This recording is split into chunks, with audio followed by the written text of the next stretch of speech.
Peace and Black Power, family. This is the Prince of Pan-Africanism, aka King Kong Consciousness, aka the most requested black scholar in the world, aka leading Pan-Africanist at the present moment, aka one of the greatest orators of all time, aka the greatest black certified school psychologist in American history, aka founder and principal of the Frederick Douglass Marcus Garvey RBG International Leadership Academy for Pan-African Excellence. Brothers and sisters, I'm not going to keep you too long, but in this tutorial, I want to address something. Yesterday, I posted on my Twitter, Instagram, and Facebook that the NBA, Negro Basketball Association, has decided that it's going to paint Black Lives Matter on the basketball court when the NBA resumes its season later this month. They plan to have Black Lives Matter on the basketball court when the NBA resumes play later this month.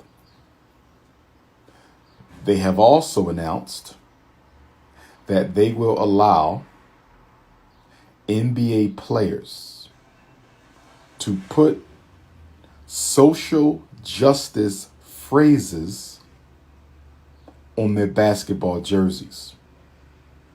Whether this will replace their last name, whether this will go under their number, which is under their last name, I don't know. But they're going to allow the NBA players to put social justice statements on their jersey, and they're going to paint Black Lives Matter on the court. Some of you who are of low political intelligence and development, because you spend most of your life on YouTube, social network. I don't know when the last time you read a nonfiction book, something other than Source, Sports Illustrated, XXL, Essence, or Ebony. But anyway, some of you felt that that was a satisfactory gesture. And even those of you who felt that it was not a satisfactory gesture, you commented that you thought it was a good start. Some of you politically uneducated brothers and sisters said, well, Dr. Umar, we have to start somewhere. Now that's interesting. That's interesting. We've been under British North American rule in this country for 400 years as of last August.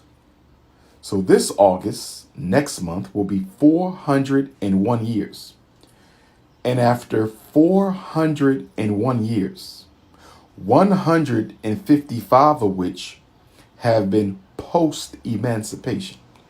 And you're telling me that 401 years later, or 155 years post-emancipation, that you are comfortable with a multinational corporation known as the NBA, who has made billions of dollars off of raw black African talent, have made billions of dollars off of raw black African talent. And you're telling me that because they're going to paint Black Lives Matter on the court, and because they're going to allow Negro athletes to put social justice phrases on the back of their jersey, you're telling me that that represents some kind of change for Black America. Let me explain something to you. The reason why that is not a start in the right direction, the reason why that is not the beginning of a social transformation, the reason why Black America cannot once again,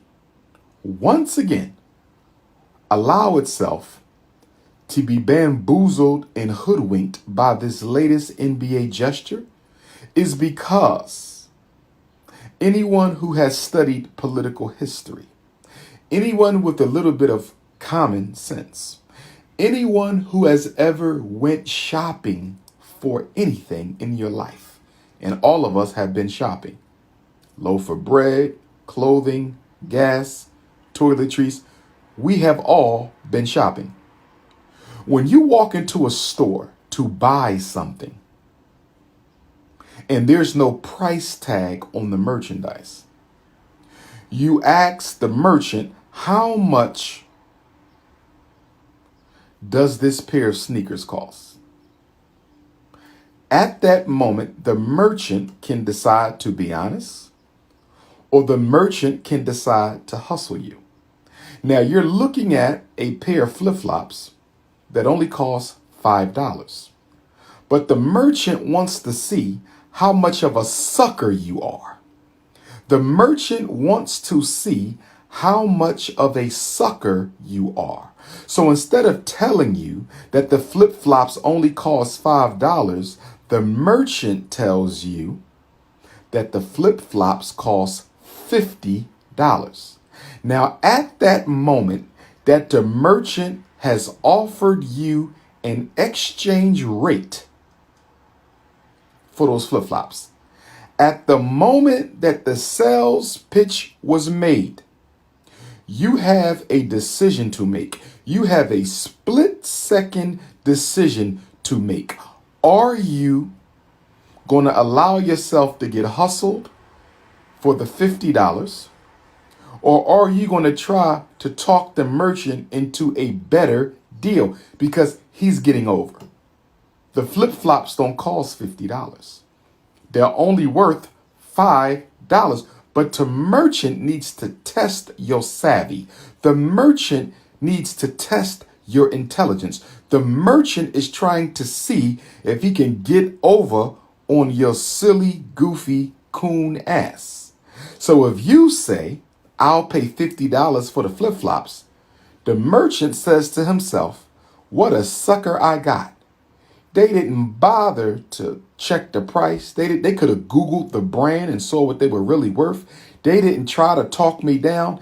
They simply took the price that I gave them. And guess what?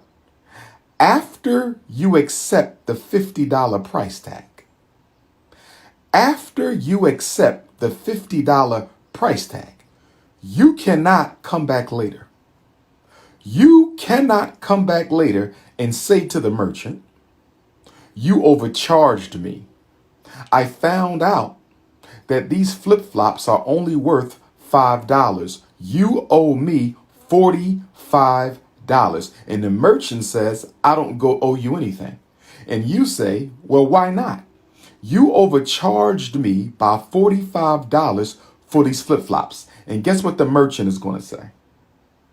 The merchant is going to say, no one forced you to buy. I did not put a gun to your head. It was totally up to your discretion as to whether or not you wanted to overpay for the flip-flops. The fact that you were a fool is not my responsibility. And guess what? The merchant is right. The merchant is not responsible for your ignorance. Although you might not have known how much the flip-flops really cost, you had an obligation to yourself to investigate a little further before you close the deal. Because anyone who has ever been taken advantage of at a store knows that once the deal is sealed, you cannot go back and renegotiate. Once you drive off in that car, you cannot go back and negotiate. Once you sign the papers for that house, you cannot go back and negotiate. After you pay for that haircut or that hairdo, you cannot go back and negotiate. So how does this relate to the Negro Basketball Association? It relates because the NBA is testing Black America, and the NBA is testing its Black athletes.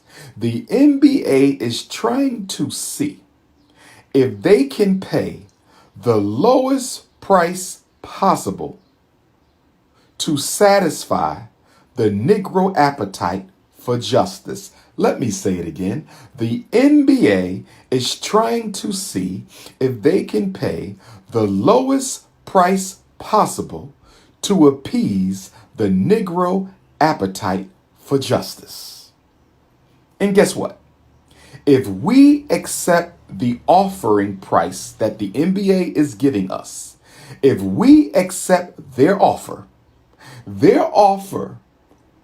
for social justice, the NBA is offering in exchange for continued support from its players in Black America, the NBA is offering you some Black Lives Matter tattoos on the basketball court, and they are offering you some social justice slogans on the back of the jerseys. And if you accept that, there is no going back to the negotiating table later. It is an insult. It is an absolute insult for a corporation that has made billions, hundreds of billions of dollars off of Black folk, to offer you in exchange for its historical failure to do anything to bring about political, economic, or social justice for Black folks. Their offer is words, not money, not resources, not concessions. They're going to give you words. A multi-billion-dollar, multinational corporation is going to give Black people words in exchange for your suffering. Black Lives Matter on the court and social justice slogans on the back of jerseys. And the irony of the jersey is what? The irony of the jersey lies in the fact that NBA players, most of them, don't receive any revenue. Most professional athletes don't receive any revenue whatsoever from their jerseys. So let me tell you how this hustle is going to play out. Let's say Chris Paul, who I love and respect, let's say he puts Black Lives Matter on the back of his Oklahoma City jersey. Let's say LeBron James puts Black Power on the back of his Lakers jersey. Hypothetically speaking, let's say Russell Westbrook puts no justice, no peace on the back of his jersey. Now, keep in mind, they don't receive any revenue. They don't receive any revenue from their jersey sales. None whatsoever. But they're going to put these slogans on the back. And the NBA is going to sell these jerseys with the social justice slogans on the back. Guess what's going to happen a week after the NBA season starts? Guess what is going to happen a week after the NBA season starts? The NBA is going to start selling these jerseys with the social justice slogans on the back. They're going to be collector's items because once the season is over, they're not going to allow it to go anyway because this is just a publicity stunt to improve America's international reputation anyway. And these jerseys are going to be sold for $200, $300 a pop, $600 a pop. Mitchell and Ness special collector's item, $500 a pop. And the players aren't going to get a penny from their social justice jerseys. And Black America isn't going to get 1 red cent from these social justice jerseys. They are hustling you We are being hustled and conned. This is about money. It is not about social justice. The NBA is very much aware that Black America is a little uneasy by them resuming this season amidst the racial turmoil in this country. They know this. There's players who are protesting and sitting out of the NBA season to protest racial justice. The NBA has already lost millions of dollars, maybe even billions, in missed games. They cannot afford for Black people not to watch the NBA when it resumes. They have already lost money on missed games due to COVID. They have lost out on TV contracts due to COVID. They have lost out on concession sales, ticket sales, merchandise sales due to COVID. They need to recoup. They need Black people to tune in so the networks get the viewers, so they can sell the commercials, so the NBA can jumpstart its corporate economy again. If Black folks don't watch them games, the NBA is in trouble. But in addition to getting you to watch the games by giving you words,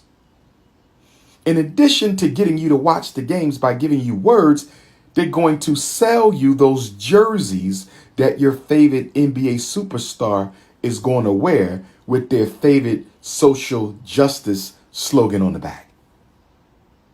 They're going to jumpstart merchandise sales by exploiting the 2020 Black protest for justice. They're going to jumpstart the return of the NBA's league by exploiting your desire for justice, and they're going to turn that around into a corporate payday. Listen to me well, brothers and sisters.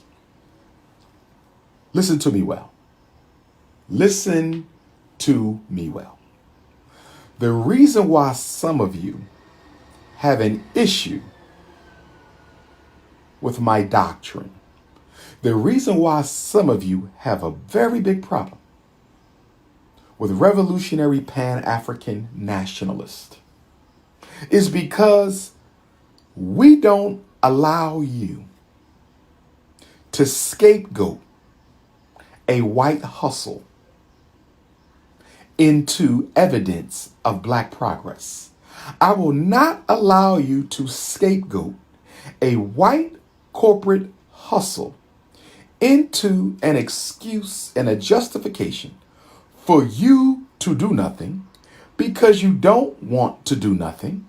And so you can then use it as an excuse not to do anything because you interpreted this empty symbolic gesture from the NBA as proof that America is getting better. I'm not going to let you do that. You hate me for that. You hate me for telling you that the public schools of America should not be teaching your child Black history. You hate me for saying that. You hate me for saying that the Black community should be teaching its own children their history. You hate me to make you responsible for bringing about your own liberation. You want me to say, it's okay for public school to teach Black history. Why not? They teach white history. They teach gay history. Why can't they teach Black history? The reason they can't teach Black history is because they are the thieves of Black history. The reason they can't teach Black history is because they are jealous of Black history. The reason why they cannot teach Black history is because there is a conflict of interest for them to teach Black history. If you accurately teach Black history, you undermine and expose white supremacy as a lie. If you accurately teach Black history, you undermine and expose white supremacy as a lie. But more than that,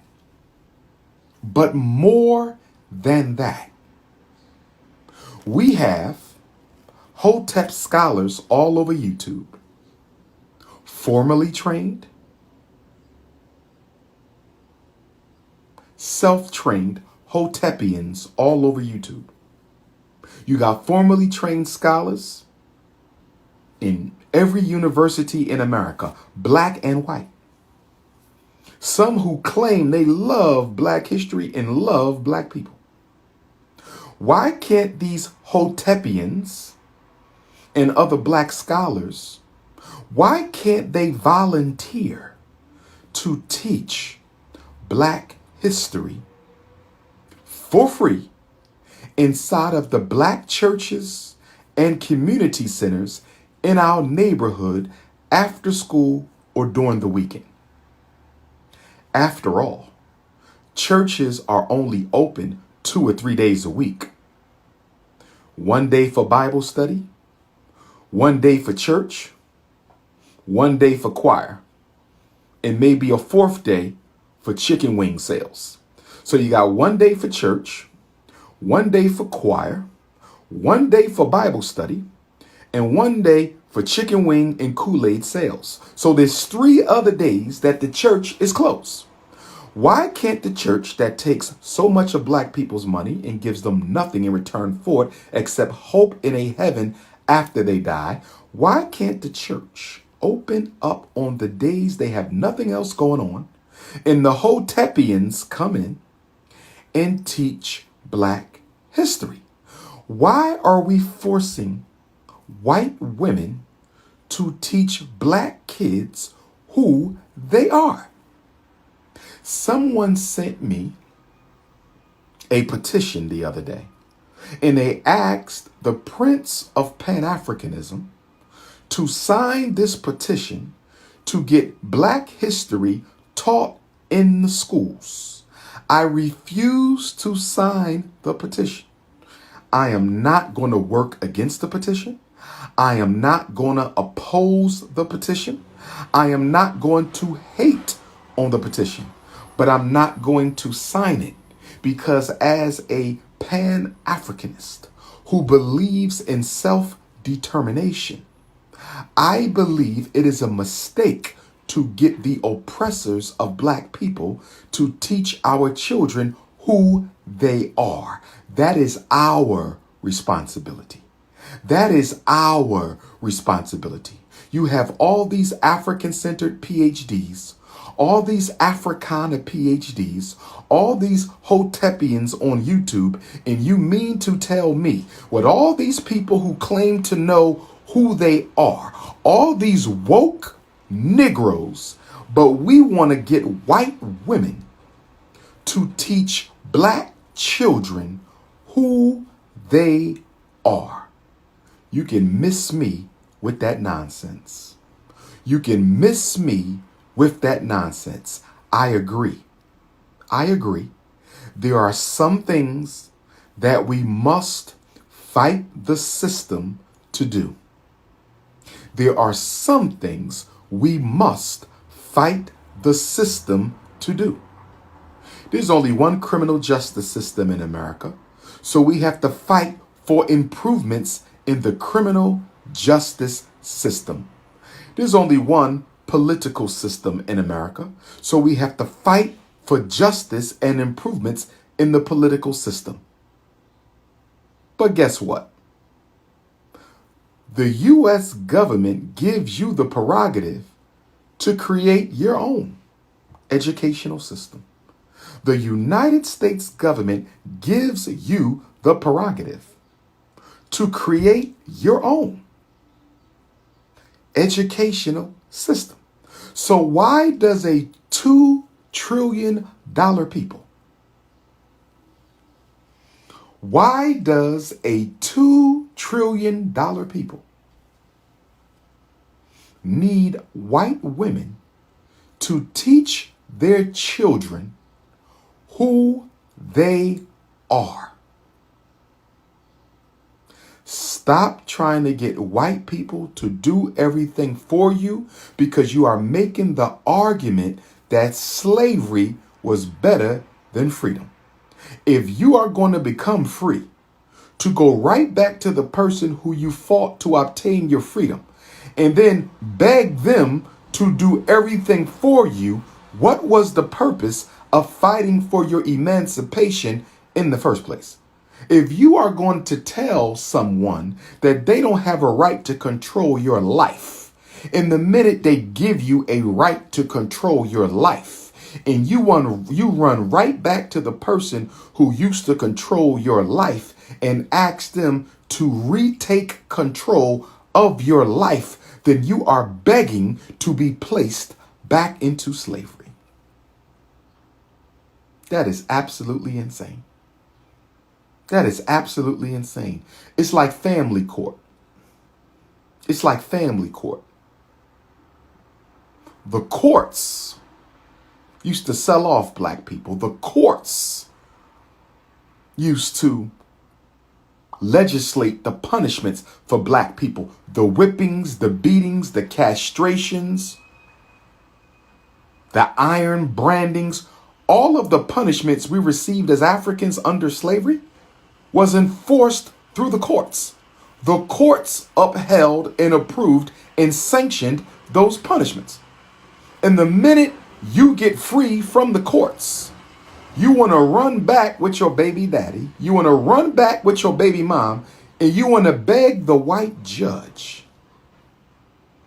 You want to beg the white judge to decide how much time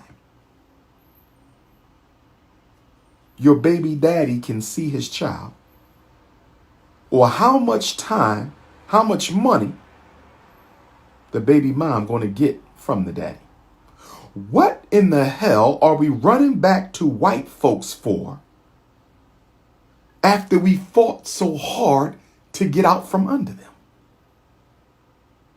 Stop making a case for the re-enslavement of black folks because we don't want to do anything for ourselves and we want to give all burdens to the former slave master.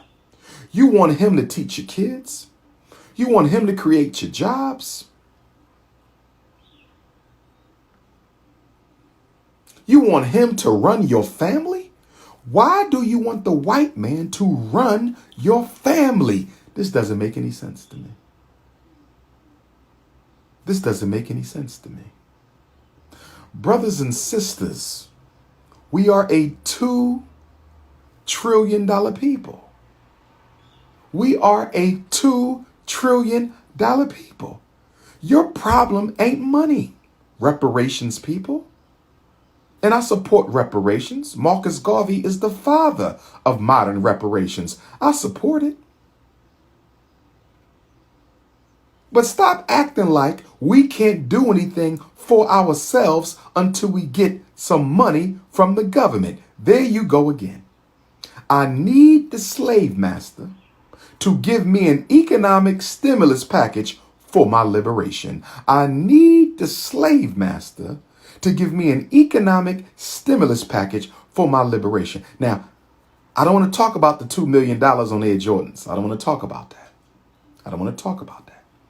I should be able to spend my money on whatever I want to.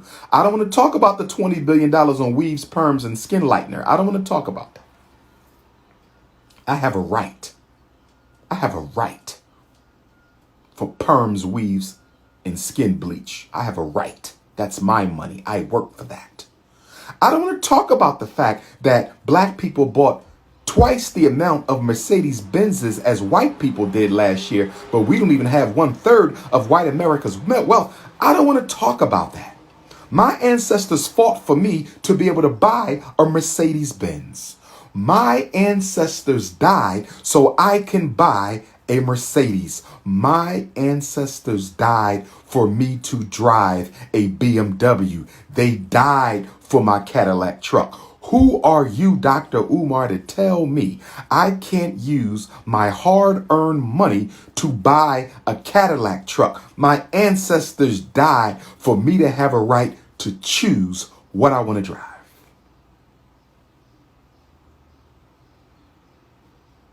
So don't bring up my hair. Don't bring up my Cadillac and my Benz. Don't bring up my $2 $2 million on Air Jordans. Don't bring up my $1 million on McDonald's. That's my money.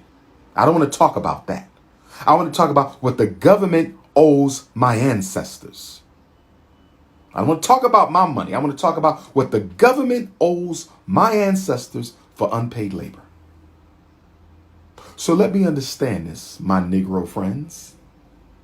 You're telling Dr. Umar, you're telling Dr. Jermaine Shoemake, you're telling me that you don't want to use your money to finance liberation, but you want to use your ancestors' money to finance your liberation. Let me ask this again, because I'm seeing there's a contradiction in the room. There's a contradiction in the room. There is a contradiction in the room. You don't want to use your money to finance your liberation. You want to use your ancestors' money to finance your liberation. How in the hell is it possible that you don't want to dig in your pockets and spend your money to finance your liberation, but you want to dig in your ancestors' pockets and spend their money to finance your liberation? So let me get this right. Let me understand this. Let me understand this. Dead black people can finance your liberation, but living black people have no responsibility to it. Dead black people can finance your liberation, but living black people have no responsibility to it. Dead black people can finance your liberation, but the living Negro has no obligation whatsoever to discipline his economic habits so that he can use his finances to achieve his own independence and liberation. You Negroes are sick. You Negroes are sick. You Negroes are sick. I'm going to tell you like I told you before. I'm going to tell you like I told you before. The reparations fight can be argued by us, but the outcomes cannot be determined or received by us. I'm going to say it again. The reparation struggle can be argued. We can fight for it. We can fight for it. But I want a clause in there that says under no conditions whatsoever. I know y'all going to hate me for this. I know y'all going to hate me for this. But I want a clause that says under no conditions whatsoever are Negroes born between 2000 and 2050 allowed to touch that money. I'm going to say it again. If it is up to me, any Negro born prior to 2050 cannot touch that money. It goes into an African escrow account and it will sit there until 2050. So that gives us 30 years. That's a whole generation of black kids we can raise. That's a whole generation of FDMG graduates. That's a whole generation of Anna Douglas, Amy Garvey, Princess Academy graduates. We got 30 years to psychologically reconstruct the Negro psyche. We have 30 years to psychologically reconstruct the Negro psyche, so by the time our children or grandchildren are around 30 years old, they can access the reparations. But you coons, and there are exceptions, not all of us are coons, but most of us are, you coons, if it's up to me, will not touch that reparation settlement. You will not touch it. Oh, hell no, you will not touch it. No. We are not politically mature enough. We are not culturally responsible enough. We are not economically serious enough to touch that money. Do you know black folks will waste that entire reparation settlement? And when 2050 rolls around, there will be nothing left. for our children and grandchildren. Reparations is not for your generation. Reparations is for the African race. Reparations is for the entire American African colony from now until the end of time. Some of you think that you're supposed to cash in on every penny that was paid to you. And who told you that? Who told you that you're supposed to get every single penny of the unpaid labor due to your ancestors? You Negroes are crazy. I want to get back to the NBA.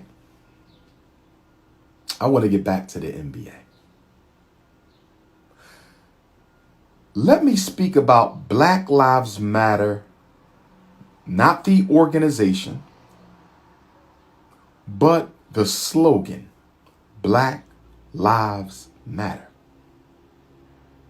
Since that slogan was created in the aftermath of the execution of either Trayvon Martin, rest in peace, or Michael Brown, rest in peace. I believe it was Michael Brown in Ferguson, brothers and sisters on the ground, who gave birth to Black Lives Matter hashtag. That's what I was told in St. Louis. Shout out to St. Louis, Missouri. The very first donation to the FDMG Academy came from St. Louis. The very first donation to the FDMG Academy came from St. Louis. When that slogan took off during the rebellions under the Barack Obama administration, Black Lives Matter pumped fear into white America's heart. The Black Lives Matter slogan pumped fear into the politicians' heart. The Black Lives Matter slogan was a cause for alarm from white police. I would argue that from 2004 until now, okay, when was Trayvon murdered? When was Michael Brown murdered? Michael Brown. What year was that? Let me check. Michael Brown. Rest in peace to Mike. Shout out to his parents. I'm checking Michael Brown's murder. It was in August. It was Leo's season. I do know it was Leo's season. August the 9th of 2014. August the 9th of 2014. This August the 9th will be 6 years since the murder of Michael Brown. This August the 9th will be 6 years since the murder of Michael Brown. For 6 years, the Black Lives Matter slogan, even though it was co-opted by an LBGT organization, even though it was co-opted by an LGBTQ organization, the slogan remained powerful. It remained powerful. Let me tell you one of the reasons why they're painting Black Lives Matter on the streets in DC. Let me tell you one of the reasons why white corporations are plastering Black Lives Matter on all of their merchandise. Let me tell you why white politicians are wearing Black Lives Matter shirts and why the white protesters had Black Lives Matter posters. Let me tell you why the NBA is going to put Black Lives Matter on the basketball court. You know why? Because one of the greatest strategies of white supremacy, one of the most brilliant military tactics you can ever use to destroy your enemy is to infiltrate, exaggerate, exterminate. Listen to me. I'm speaking about propaganda. I'm speaking about propaganda. I'm speaking about propaganda. When there is a strong movement with a strong slogan, with a strong concept. And you want to kill that concept because that concept is powerful and it captures the heart and soul of the movement. You got to do three things to that concept. You have to infiltrate it, which means you have to integrate it. To infiltrate is to integrate. To infiltrate is to integrate. To infiltrate is to integrate. So you first have to infiltrate the Black Lives Matter movement, not the organization, but the grassroots movement. You infiltrate it. Then you exaggerate it. What do I mean by that? You make it look like you care more about the movement than the people who are running it. You give the impression that you care more about black lives than black people. You exaggerate. And then you take on the slogan and you use it and you spread it all over the place. Black Lives Matter. Black Lives Matter. Black Lives Matter. Black Lives Matter. Black Lives Matter on the street. Black Lives Matter on the white t-shirt. Black Lives Matter on the NBA court. You infiltrate it. You exaggerate it. And by exaggerating it, you exterminate the power of the movement. Listen to me. I've never been wrong on a political prediction yet. Listen to me. I've never been wrong on a political prediction yet. In 5 years, if it takes that long, it might only take 3 years. It might only take 2 years. But I can promise you, in 5 years, the Black Lives Matter slogan, hashtag, will have been so co-opted, so integrated, so exaggerated that it will have no more power. You're going to have to come up with another slogan because they have killed the fire and the power behind it because you allowed people outside the community to take it, to market it, to propagate it, to trivialize it, and to render it useless. I'm going to say it again. I'm going to say it again. I'm going to say it again, brothers and sisters. I'm going to say it again. Any slogan that is important to you, any symbol of struggle that is important to you, we're talking about symbols and slogans. We're talking about symbols and slogans. We're talking about symbols and slogans. If it means something to you, no one else should have access to it because it is sacred. Something that is sacred is not allowed to be expropriated by any other group for any other reason, even if they claim to stand in solidarity with you. The NBA is helping to destroy the black power behind the Black Lives Matter slogan. The U.S. government is helping to destroy the black power behind the Black Lives Matter slogan. You think you're helping the movement by letting all these non-Africans run away with your slogan and your symbol. You are wrong. You are wrong. Let me give you an example. Can we go back to Malcolm X? Can we go back to Spike Lee's Malcolm X movie? Who remembers that? When Spike Lee released the Malcolm X movie, when Spike Lee released the Malcolm X movie, there was a whole big resurgence of Malcolm X energy. To go along with that resurgence of Malcolm X energy, they started selling Malcolm X hats. They started selling Malcolm X t-shirts, Malcolm X posters, Malcolm X flags, Malcolm X this, Malcolm X that. Y'all remember that? Y'all remember that? And for a while, the Malcolm X movement of the early 90s that began after Spike Lee's movie was released was powerful. It represented a resurgence of black pride and black power, but then somebody crossed over. somebody crossed over and they started allowing white companies to sell the Malcolm X Act, and they started letting China import fake dashiki Malcolm X t-shirts. Do y'all remember this? How many of y'all remember this?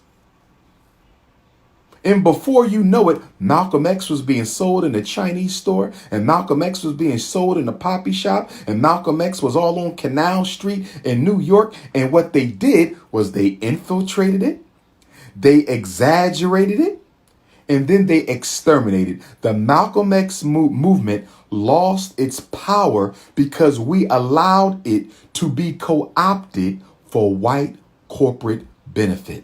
What they did to the Malcolm X movement of the 1990s is exactly what they're doing to the Black Lives Matter movement right now. We're talking slogans and symbols. Slogans and symbols. I'm going to give you another example. The Ethiopian flag. First, let me give shout out to my Rastafari brothers and sisters. Shout out to my Ethiopian World Federation, Rastafari. Shout out to my Nyabingi, Rastafari. Shout out to my 12 tribes, Rastafari. And of course, shout out to my Bobo Shanti, Ethiopian, African, Black, International Congress wing of the Rastafari movement. The most Marcus Garvey and revolutionary Pan-African nationalist of them all. Respecting my Rasta family. Respecting my Rastafari family from around the world. And we give special shout out to Rastafari. Because had it not been for Rastafari, the life and legacy of the works of the most honorable Marcus Messiah Garvey may have been lost to history, because all of the leaders and organizations and opportunists who came after Marcus Garvey, who copied and stole and borrowed and plagiarized his work, refused to admit that Garvey was their teacher. So had it not been for Rastafari, we would not know that it was Garvey. It was Garvey. Rastafari kept the Garvey memory alive. Had it not been for them, these copycat organizations would have all but killed the legacy of Marcus Garvey. But the Ethiopian flag, the flag of the only African nation to have never been colonized, was, and for some of us still is, a strong symbol for African independence, a strong symbol for African emancipation, a strong symbol for Pan-Africanism, a strong symbol for independence. But guess what?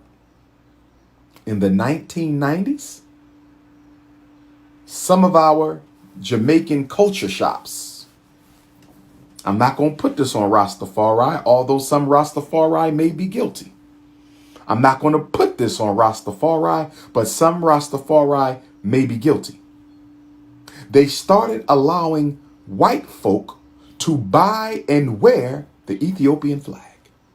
Somebody infiltrated the Ethiopian pride movement with a multicultural agenda that allowed non-Africans to start wearing and waving the Ethiopian flag. And they continue to do it to this very day. As a result of that, brothers and sisters, the Ethiopian flag does not carry the same weight when it comes to African strength and power that it once did, because we allowed non-Africans to expropriate a sacred African symbol. Can I give you another one? I want to give you one more symbol. I'm showing you how we must protect our sacred signs and symbols, brothers and sisters. Your signs, symbols, and slogans are sacred. Stop letting them get exploited by corporations to, number one, make money off you, and number two, kill the black power behind the symbol and the slogan and the sign. Stop it. I'll give you another one. Kente cloth. Shout out to my brothers and sisters of the Akan Nation of Ghana. Shout out to my brothers and sisters of the Akan Nation of Ghana. Unfortunately, Dr. Umar will not be having a group tour to Africa this year due to COVID restrictions. This will be the first year I will not have a group trip to the mother continent due to COVID restrictions. But I thank Ghana for initiating the year of return all over the mother continent. Rest in peace to Osajifo, Dr. Kwame Nkrumah, and all of the great Pan-Africanists across the mother continent. We enjoyed ourselves last summer in Ghana during the year of return. My greatest trip home to Ghana yet. Nigeria, we coming. Sierra Leone, hold on, we coming. Liberia, I will be returning. Congo, we coming. Lesotho, we coming. Kenya, we coming. Malawi, we coming. Rwanda, we coming. Yes. Zimbabwe, we coming. And all the nations, we coming. But they took Malcolm X, exaggerated it, exterminated it, killed the power. They took the Ethiopian flag, exaggerated it, exterminated it, killed a lot of the power. Still has some, but they killed a lot of it. And now let's talk about kente cloth. Kente cloth is a sacred fabric of the Akan people of Ghana. Kente cloth is spiritual. Kente cloth is cultural. Kente cloth is sacred to African people, and it is sacred to our Akan family in Ghana. But guess what? Guess what happened? Somebody infiltrated the African transcultural movement to bring African symbols to America. So we started bringing the kente cloth, but we didn't have a Garvey mindset. We started bringing the Akan symbols, but we didn't have a Garvey mindset. So Black America started bringing these symbols to America. And Africa is also at fault for this too. Because as white folks started traveling to the mother continent, instead of us telling them, unfortunately, you can buy a little piece. We'll give you a little piece of kente cloth. You can buy a little piece of kente cloth for your library to hang up in your house. We'll give you that. But you cannot wear this. This is sacred to African people. You cannot wear this fabric. This fabric goes back to the founding of our people. This is an African thing. You cannot wear this. We will give you a little you can buy a foot of it, but you cannot wear this. You cannot wear this. When we brought the kente cloth to America, we should have said, you cannot wear this. But instead, being the multiculturalist that church and mosque have made us, being the multiculturalist that Christianity and Islam have made us, when people started saying, oh, that looks so beautiful, I love that kente cloth, how can I get some? Thirsty Negroes, this is why you got to have principled economics. This is why you have to have principled economics. This is why you have to have principled economics. Thirsty Negroes started importing and selling kente cloth to non-African people. So McDonald's and Burger King and Wendy's and Pizza Hut and every white corporation in America said, if it's okay for non-Africans to wear the kente cloth, hell, we're going to start wearing the kente cloth during Black History Month and during Kwanzaa, not because we care about Black people, but we want to cater to their ego and increase milkshake sales. We want to cater to their ego and increase cheeseburger sales. We want to cater to their ego and increase apple pie sales and Whopper sales. That's what we don't care about Akan culture. We don't even know what the kente cloth stands for, but we do know black people like it and they don't mind if we expropriate it. So we're going to exploit the kente cloth for the sake of corporate profit, and we're going to wear it during Kwanzaa and Black History Month so they associate McDonald's and Wendy's and Burger King and Checkers with kente so we can make more money. So now kente cloth has lost its meaning in America.